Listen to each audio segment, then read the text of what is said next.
Today, to celebrate Halloween, we're making Pumpkin from Steven Universe.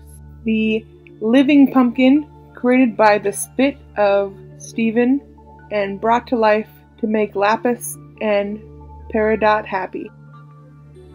First, you'll need an artificial pumpkin and a round device to shape the eyes, or you can draw them freehand, whatever's easiest. Next, based on which expression you're doing, you draw the mouth. I'm doing excited pumpkin, and after that you need to take an X-Acto knife and, unlike Steven, gently cut out the eyes and mouth. And then with a little bit of force you can pop out the eyes and the mouth. After that you've got your expression going, and if you'd like you can just leave it as is and you have a jack-o'-lantern pumpkin. Then we need to work on the vine or tail that follows him. So we need some ribbon and some wire. And you take the piece of wire and push it through the ribbon, and this will give us an articulated tail. But you can always just use plain ribbon, or you can wrap the wire in felt.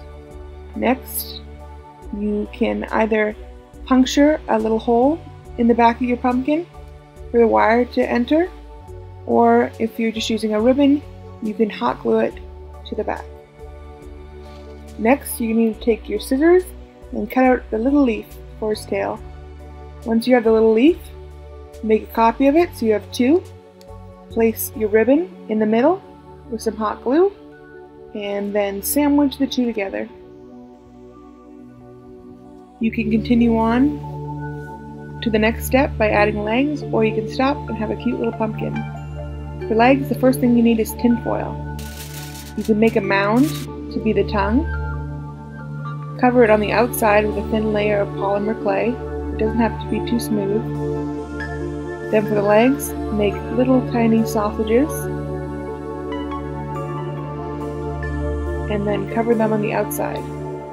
This will save you a lot of polymer clay. Once you have your little guys together, it's time to bake in the oven. Once out of the oven, you can apply some paint. The tongue is an orangey color.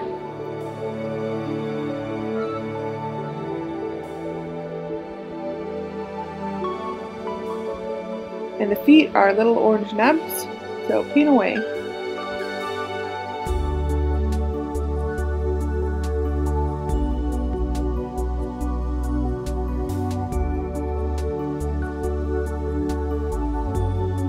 Next, if you'd like, you can paint inside the mouth for added detail, a dark kind of burgundy color.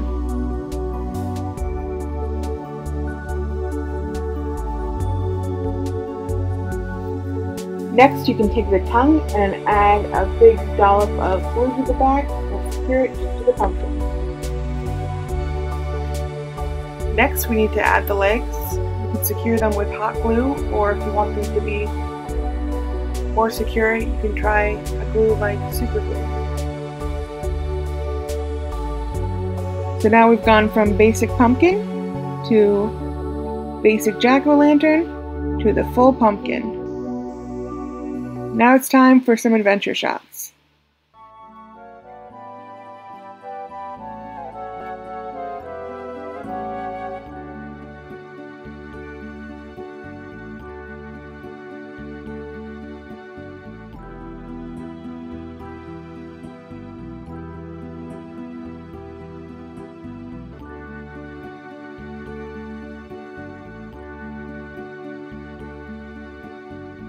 From me and Pumpkin, happy Halloween.